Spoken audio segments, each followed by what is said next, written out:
Hello students, in our today's video we will discuss class 10 chapter 12 areas related to circles. Main topics of this chapter are first of all introduction of this chapter, perimeter and area of circle, area of sector and segment of circle, area of combination of plane figures. So students इस chapter में हम इन सभी topics के बारे में discuss करेंगे और students first of all subscribe this channel so that you get notifications of my upcoming videos, and if you like my videos subscribe this channel and share this channel with all your friends. जैसा कि students नाम से ही clear है, area related to circle. इस chapter में हम circle के area से रिलेटेड प्रॉब्लम्स को डिस्कस करेंगे, उसके एप्लीकेशंस के बारे में डिस्कस करेंगे।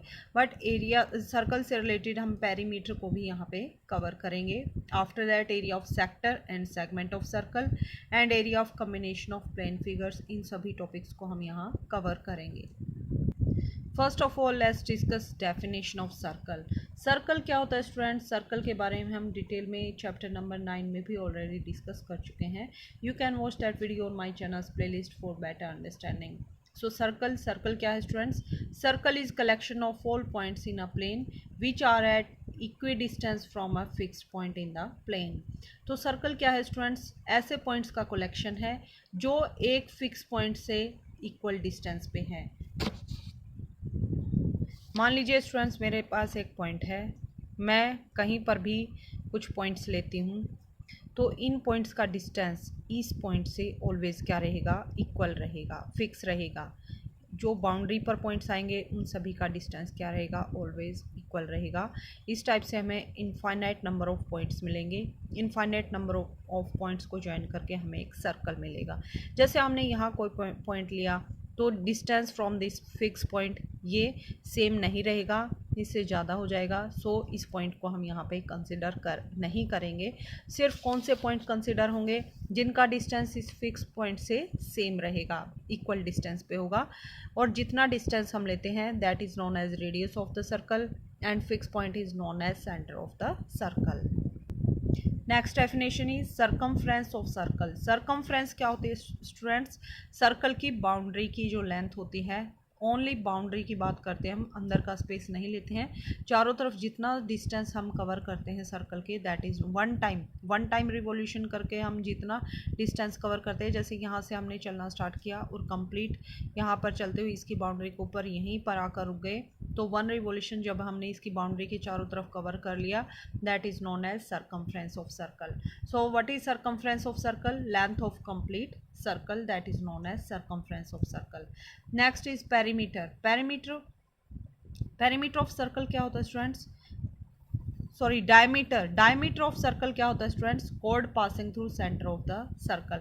कोड क्या होती है स्टूडेंट्स? सर्कल की बाउंड्री पर कोई दो पॉइंट लें, उन दो पॉइंट्स को, जैसे एक मैंने ये पॉइंट ले लिया है यहाँ पे, एक पॉइंट यहाँ पे और एक पॉइंट यहाँ पे, इन दोनों पॉइंट्स को ज्वाइन करती हूँ अगर मैं एक स्ट्रेट लाइन की हेल्प से, then this line segment is known as कोड of this circle. And what is diameter of the circle? ऐसी कोड जो सेंटर ऑफ सर्कल से पास हो that is known as diameter of the circle. और diameter of circle क्या होता है स्टूडेंट्स? लॉन्गेस्ट कोड ऑफ द सर्कल होती है। Now let's move main topic of this chapter. इस चैप्टर का मेन टॉपिक क्या है students? Pi. What is pi? Pi क्या होता है स्टूडेंट्स? पाई के बारे में हम already class 9 chapter 1 that is irrational number, उसमें भी पाई के बारे में शॉर्ट में डिस्कस कर चुके हैं। पाई क्या है स्टूडेंट्स? आप देख सकते हैं इस टाइप से, ये एक सिंबल है, ये ग्रीक सिंबल है, ग्रीक वर्ड है, और पाई क्या है? इरेशनल नंबर होता है। पाई की वैल्यू को हम अप्रोक्सीमेटली एज्यूम करते हैं क्वेश्चंस में, या तो 22/7 या फिर 3.14 अप्रोक्सीमेटली। इनमें से कोई भी एक वैल्यू हम कंसिडर करते हैं प्रॉब्लम्स को सॉल्व करते हुए। बट स्टूडेंट्स ये पाई की एग्जैक्ट वैल्यू नहीं है, बिकॉज 22/7 क्या है? एक रेशनल नंबर है, but pi is irrational number.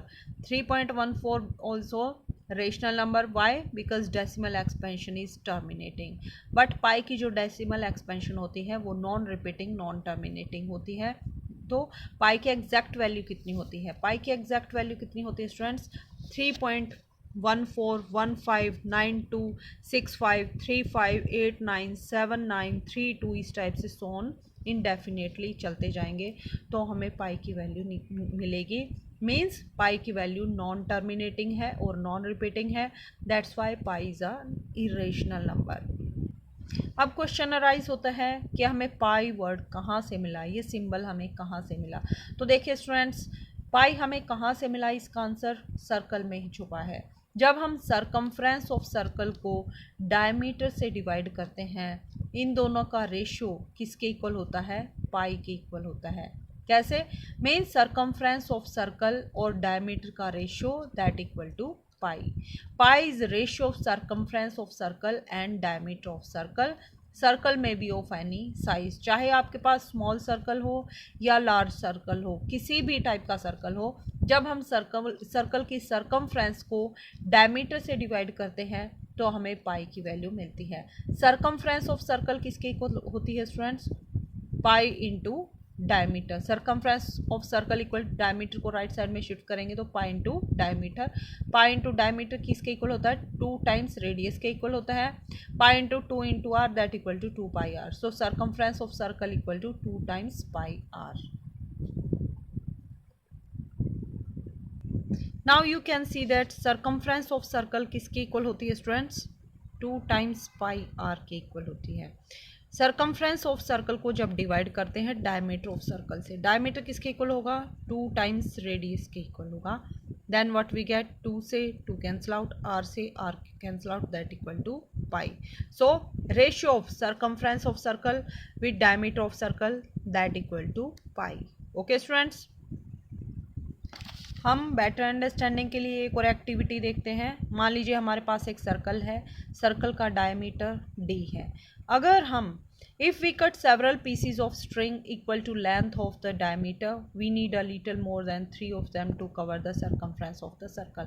तो स्टूडेंट्स, जो सर्कल की सरकमफ्रेंस है यानी बाउंड्री है, उसको अगर हम डायमीटर की लेंथ की स्ट्रिंग लें, उन स्ट्रिंग से इसके सरकमफ्रेंस को कवर करने की कोशिश करें।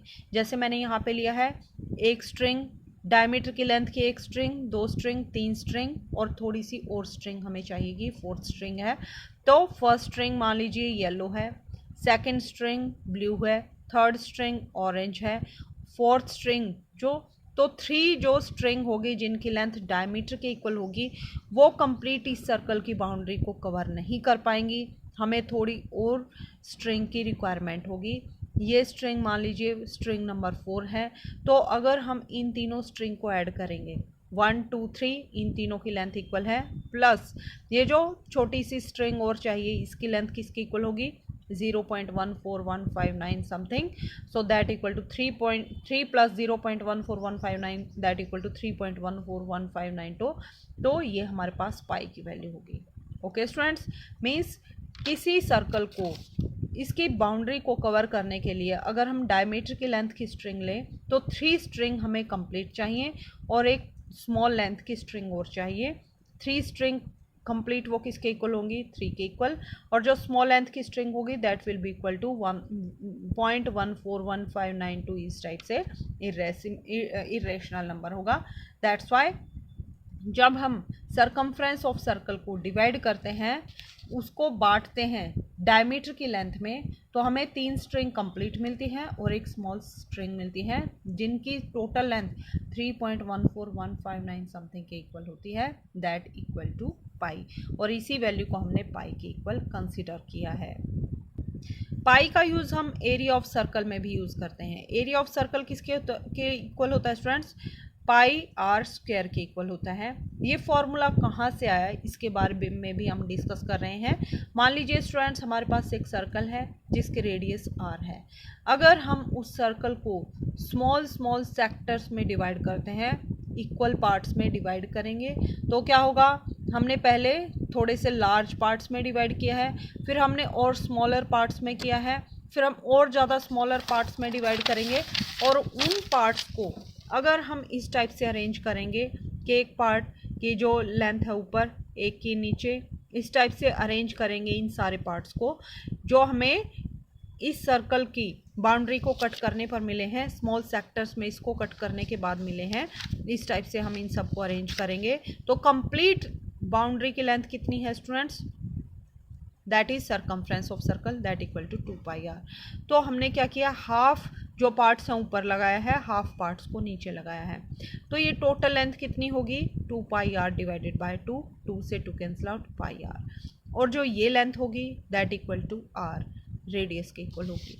तो आप देख सकते हैं हमें एग्जैक्टली एक रेक्टेंगल नहीं मिला है, बट जब हम इनको और ज़्यादा स्मॉलर पार्ट्स में डिवाइड करते जाएंगे तो हमें एग्जैक्टली एक रेक्टेंगल मिलेगा जिसकी लेंथ किसके इक्वल होगी, पाई आर के इक्वल होगी, ब्रेड्थ किसके इक्वल होगी, आर के इक्वल होगी। सो एरिया ऑफ सर्कल किसके इक्वल होता है, एरिया ऑफ रेक्टेंगल किसके इक्वल होता है, लेंथ इंटू ब्रेड्थ के इक्वल। लेंथ क्या है, pi R into R that equal to pi are square. So area of rectangle pi r into r, pi r square, length into breadth. So area of circle equal to pi r square that equal to pi times radius का square लेंगे। तो radius का pi का use हम circumference of circle और area of circle दोनों के formula में हम pi को अप्लाई करते हैं।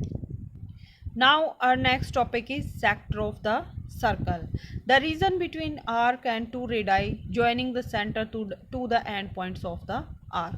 मान लीजिए स्टूडेंट्स एक सर्कल है, सर्कल का हम एक सेंटर लेंगे, सेंटर से हम 2 रेडियस लेंगे, तो वो जो 2 रेडियस होंगी और जो सर्कल की बाउंड्री होगी उनके बीच का एरिया क्या होगा हमारे पास, सेक्टर ऑफ द सर्कल। तो इस टाइप से हमें 2 सेक्टर मिलेंगे, एक मेजर सेक्टर और एक माइनर सेक्टर। मेजर मीन्स बड़ा, माइनर मीन्स छोटा। एक बड़ा सेक्टर हमें मिलेगा और एक छोटा सेक्टर हमें मिलेगा। जैसे हम पिज़्ज़ा देखते हैं, पिज़्ज़ा के बीच में सेंटर होता है, इस टाइप से स्लाइसिस कटी होती हैं, वो सभी क्या होते हैं, सेक्टर ऑफ द सर्कल होते हैं। जैसे यहाँ पे ओ सेंटर है, आर रेडियस है, थीटा क्या है, यहाँ पे जितने डिग्री का एंगल हमने लिया है that is theta. So area of sector of angle theta, ये जो सेक्टर हमारे पास ब्लैक कलर में आप देख सकते हैं, इसका अगर हमें एरिया फाइंड आउट करना है तो हम कैसे फाइंड आउट करेंगे, theta by 360 into pi are square. Why, because total area of circle कितना होता है स्टूडेंट्स, पाई आर स्क्वायर। इसको हमने क्या किया है, थीटा के एंगल में कट किया है। कंप्लीट रिवॉल्यूशन जब होता है तो 360 का एंगल होता है, बट उसमें से हमने थीटा लिया है, देयरफॉर थीटा अपॉन 360 हमने लिया है, multiply with pi are square, क्योंकि अंदर के एरिया की हम बात कर रहे हैं। So area of sector of angle theta equal to theta by 360 into pi are square that equal to pi are square theta divided by 360। इनमें से आप कोई भी फॉर्मूला याद कर सकते हैं और इस फॉर्मूले को हम डायरेक्टली क्वेश्चंस में अप्लाई करेंगे। ये फॉर्मूला कहाँ से आया students, now you can see that when degree measure of angle at centre is 360, जब सेंटर पर 360 डिग्री का एंगल बनता है तो एरिया ऑफ सेक्टर यानी कंप्लीट सर्कल का एरिया कितना आता है, पाई आर स्क्वायर। जब degree measure at the centre, 1 degree का, हम यूनिटरी मेथड की हेल्प से इस फॉर्मूले को फाइंड आउट कर रहे हैं, तो जब 1 डिग्री का यहाँ पे एंगल होगा तो एरिया ऑफ सेक्टर कितना आएगा, pi are square divided by 360। और जब हम थीटा एंगल लेंगे तब एरिया ऑफ सेक्टर कितना आएगा, pi are square divided by 360 multiply with theta that equal to pi are square into theta upon 360, या फिर pi are square theta divided by 360। इनमें से आप कोई भी फॉर्मूला यहाँ पे याद कर सकते हैं। सो हमने जस्ट यूनिटरी मेथड को अप्लाई करके एरिया ऑफ सेक्टर को फाइंड आउट किया है। So formula for area of sector of triangle is pi are square theta divided by 360 या फिर theta upon 360 multiply with pi are square. अब हम formula देखते हैं students for length of arc of sector of angle theta. मान लीजिए students ये circle है, यहाँ पे 2 इसकी रेडियस है, रेडियस और बाउंड्री ऑफ सर्कल, इसके बीच का पार्ट क्या होता है हमारे पास, सेक्टर। ये एंगल थीटा है, तो हमें ए बी जो आर्क है सिर्फ इसकी लेंथ चाहिए, हमें सेक्टर नहीं चाहिए, हमें सिर्फ लेंथ ऑफ आर्क चाहिए। तो जब लेंथ की बात करते हैं, लेंथ ऑफ आर्क की, तब हम क्या यूज़ करेंगे स्टूडेंट्स, बाउंड्री का यूज़ करेंगे। बाउंड्री के लिए हम क्या यूज़ करते हैं, पेरीमीटर, बट सर्कल के लिए स्पेशल नेम क्या होता है हमारे पास, सरकमफ्रेंस ऑफ सर्कल। तो हम length of boundary find out करने के लिए सरकमफ्रेंस ऑफ सर्कल का यहाँ पे यूज़ करेंगे। जैसे हमने area of sector find out किया था, एरिया के लिए हमने क्या किया था, एरिया ऑफ सर्कल का यूज़ किया था, बट लेंथ ऑफ बाउंड्री के लिए हम क्या करेंगे, सरकमफ्रेंस ऑफ सर्कल का यूज़ करेंगे। Circumference of circle into theta upon 360 that equal to 2 pi r theta upon 360, that is formula for length of arc of sector of angle theta. Theta angle के sector की सिर्फ boundary की length किसके equal होगी, that equal to theta upon 360 into 2πr या फिर 2πr theta divided by 360। सो देखिए student, जब हमें सेक्टर का कंप्लीट एरिया निकालना है तो अंदर की बात होगी, अंदर का पार्ट लेंगे, तो उस पोजीशन में हम क्या करेंगे, यहाँ पे 2πr के प्लेस पर πr² का यूज़ करेंगे, theta upon 360 into πr²। But जब हम सिर्फ बाउंड्री की लेंथ की बात करेंगे, लेंथ ऑफ बाउंड्री आर्क की लेंथ की बात करेंगे, तब हम यहाँ क्या करेंगे, सर्कमफ्रेंस ऑफ सर्कल का यूज़ करेंगे, that is 2πr। So theta upon 360 into 2πr। Same जैसे हमने area of sector of the circle के लिए यूनिटरी मेथड अप्लाई किया था, ऐसे ही लेंथ ऑफ आर्क के लिए भी हम यूनिटरी मेथड अप्लाई करेंगे। 1 degree measure of angle at centre is 360, length of arc is 2πr। जब 360 का एंगल बनता है तो लेंथ ऑफ आर्क कितनी बनती है, 2πr। 1 डिग्री का एंगल बनता है तो 2πr अपॉन 360, और जब थीटा एंगल बनता है तो 2πr upon 360 into theta, that equal to 2πr theta divided by 360। This is formula for finding length of arc of the circle. Now our next topic is segment of the circle. Segment means circle में से एक part को cut कर लें। जैसे आप चपाती लेते हैं, चपाती का एक टुकड़ा तोड़ लें तो वो क्या होगा, segment of the circle. Region between code and arc of the circle, circle की आर्क और एक कोड लेंगे, उसके बीच का जो पार्ट होता है that is known as segment of the circle. तो आपको एक बड़ा सेगमेंट मिलेगा और एक छोटा सेगमेंट मिलेगा।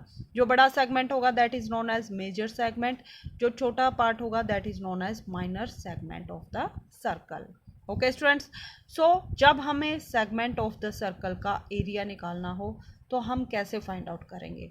तो देखिए स्टूडेंट्स, सेगमेंट का एरिया निकालने के लिए फर्स्ट ऑफ ऑल हम क्या करेंगे, सेंटर ऑफ द सर्कल लेंगे। सेंटर ऑफ द सर्कल को जो कोड के दोनों एंड पॉइंट्स हैं उनसे ज्वाइन करेंगे, जैसे मैंने यहाँ किया है। ये हमारे लिए क्या होंगे, OA और OB रेडियस का काम करेंगे, OAP क्या है, आर्क है। हमें क्या करना है, एरिया ऑफ दिस सेक्टर, ये हमें फाइंड आउट करना है इस क्वेश्चन में। तो हम कैसे फाइंड आउट करेंगे students, area of complete sector of the circle, complete sector का एरिया निकाल के अगर एरिया ऑफ ट्रायंगल सब्ट्रैक्ट कर देंगे तो हमें area of segment of circle मिलेगा। Okay students, so area of segment ABP जो आप मैंने यहाँ शेड करके दिखाया है, इसका एरिया हमें फाइंड आउट करना है, तो किसके इक्वल होगा, area of sector of OAPB। ये जो कंप्लीट हमारे पास सेक्टर है, इस सेक्टर के एरिया में से सब्ट्रैक्ट करेंगे एरिया ऑफ ट्रायंगल OAB, इस ट्रायंगल के एरिया को सब्ट्रैक्ट करेंगे तो हमें क्या मिलेगा, area of segment of the circle.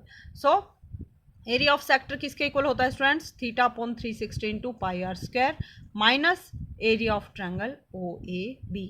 इस ट्रायंगल का हम एरिया इजीली फाइंड आउट कर सकते हैं, किसके इक्वल होता है, अगर राइट एंगल ट्रायंगल है, half of base multiply with perpendicular distance. तो हमें बेस AB पता होगा और परपेंडिकुलर डिस्टेंस पता होगा, तो हम यहाँ पर ट्रायंगल के एरिया को पुट करके दोनों को सब्ट्रैक्ट करके easily area of segment of the circle easily find out कर सकते हैं। सो स्टूडेंट्स, हमने अभी तक 3 मेन फॉर्मूला के बारे में डिस्कस किया।